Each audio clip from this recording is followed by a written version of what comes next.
There are usually 5 plays that determine the outcome of a game. These are the 5. What it do, y'all? Welcome to the 5. This is the playoff edition. So we're going to look back at the Texans Colts game while also spinning it forward for this matchup for the Texans against the Cleveland Browns. So Indianapolis had the ball first. A lot of Jonathan Taylor, a lot of Michael Pittman. Had to settle for a field goal. Houston Texans first play of the game. Are you not entertained? That boy Nico Collins been balling his tail off. I wish the Texans could have a healthy Nico and Tank Dell going to the playoffs, but this team is still dangerous. That boy C.J. Stroud came into the league all young, wet behind the ears, breath smelling like Similac. But oh yeah, now that boy riding in a 6'4" Cadillac. Ain't scared of nothing. I see you, baby. Now you're going into halftime. Get 7 more on the board. Now you have the defenders playing a little bit of in and out. The corner is going to take the running back out of the backfield, coming out wide. That safety has to have disciplined eyes. You got to have disciplined eyes like Ja Morant getting interviewed. If you know, you know. But he lost track of his receiver back coming up the field, and that ended up being an easy touchdown for the Houston Texans. Now, this is what the Texans defense is going to have to combat. You see that shot to Pittman? That's going to be Amari Cooper. They're going to take them shots there. Very next play, opposite side of the field, shot to Mo Cox. Who is that going to be for the Cleveland Browns? That boy David Njoku. They're going to test you on the outside. Especially after Amari Cooper had himself a damn game against y'all. Got to be able to combat that. On the offensive side of the ball, this is what you need to do, Texans. Not have the silly penalties. Because now you go from 2nd and 9 to 2nd and 14. Predictable passing situation, you already know what it is. The Colts getting after that ass, best believe Myles Garrett going to get after that ass. So you can't get yourself behind the chains. You get in these predictable passing situations.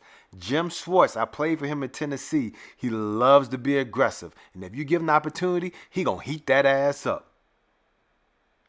So Texans got to play smart. You can't have those silly penalties. You got to stay in front of the chains. When you're behind the chains, you're going to be behind in the game. Going to be doing a lot of punting if you're doing that kind of stuff. Texas defense got to clean this up too. Look what the Colts attacking. Who is that? Colin Granson. Who is that? Tight end. Who is that for Cleveland? David Njoku. And trust me, that dude Njoku is more of a problem than this cat right here, Granson. That's for damn sure. And the one thing the Cleveland Browns are capable of, even though we haven't seen it too much lately, is some of this work. Jonathan Taylor scooting. If you recall the game with the Cleveland Browns and Indianapolis Colts early in the season, it looked like a damn track meet with all the running backs. Zach Moss, Jerome Ford, everybody hitting their damn head on the goalposts. Everybody striking out. So the Cleveland Browns got it in them. They just haven't had to do it lately because that boy Joe Flacco been slanging that pill. Oh, and when you want to go for 2 points, who they throw it to? Mo Cox, the tight end. The Houston Texans are known for getting thrashed by tight ends. And David Njoku has been probably playing the best ball of any tight end at the end of the season. And if you let him get off, that's what you're going to be seeing a lot of from Joe Flacco, who you just saw from Gardner Minshew right there.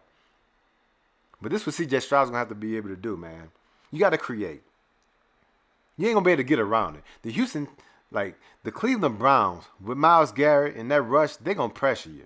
Sometimes you just got to be a baller and make a play. Bought some time, threw to the spot. Let your receiver go out there and make a play. Hey. Sometimes you just got to let players play. So we got 6:45 in the fourth quarter. This crunch time. My man out here throwing damn darts. My man out here throwing darts. He ain't between them white lines. He in somebody's bar right now. Probably got a few shots in him, so he feels no pressure, no stress. Just let it loose, baby. Just let it loose. Tight window. I'm in that. I love it, baby. I love seeing players make big-time plays in big-time situations. You gotta love that. Look at this. 7 for 7 on this drive to go get the go-ahead touchdown. with 6 minutes left in the game.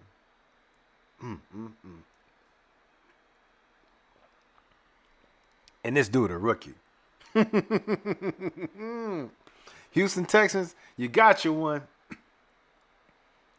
We've seen so many teams struggle to find theirs. Houston Texans, you got your one.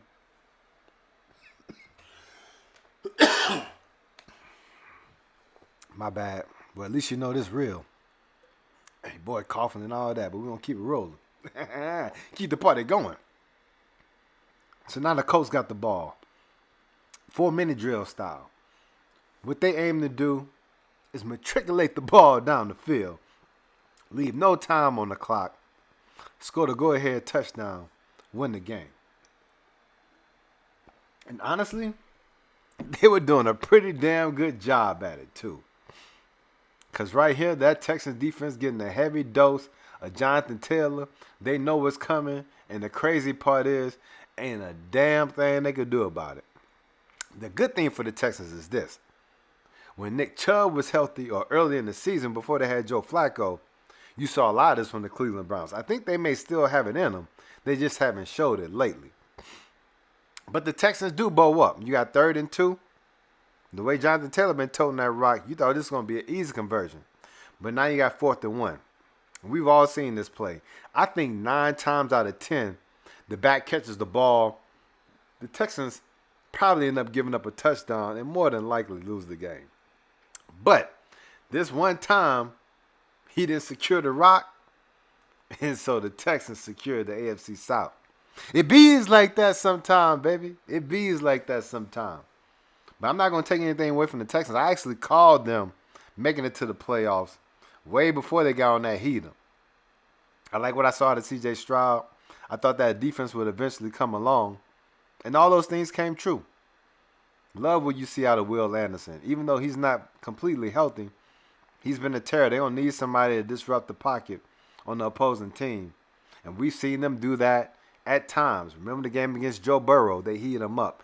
You can go back and look at a prior tape that I did on that game. There's been some other games. So I think in spurts, the Texans defense could show up. We already know what they could do on offense with the splash plays. Cleveland Browns, though, man. That boy Joe Flacco been looking good. Slanging that thing around, averaging over 300 damn yards per game. Not running the ball as effectively as they were early in the season. But, boy, that passing game is deadly. With David Njoku, Amari Cooper. And if you can get a lead and then lean on that aggressive defense led by Jim Schwartz with Myles Garrett, Denzel Ward, you can be in trouble. So I like the way this game is shaping up. And I think that each squad has the ability to put pressure on some of these key areas of both teams that can get a bit laxed at times. A little bit laxed at times. So what are we looking for? Joe Flacco pushing the ball downfield. David Njoku, Amari Cooper, some of these other wide receivers stepping up. What are we looking for out of Houston Texans? Getting the ball out fast. Understand that the Cleveland Browns want to create pressure. You got to get my man Devin Singletary active in the run game. The Cleveland Browns have given up some runs on occasion to some teams. You have to be effective enough in the run game where to open up the passing game so Nico Collins, Dalton Schultz, some of these other boys can get off in the passing game. Not looking for C.J. Stroud to spread that thing all the way around the field how he did against the Tampa Bay Buccaneers and some of these other teams.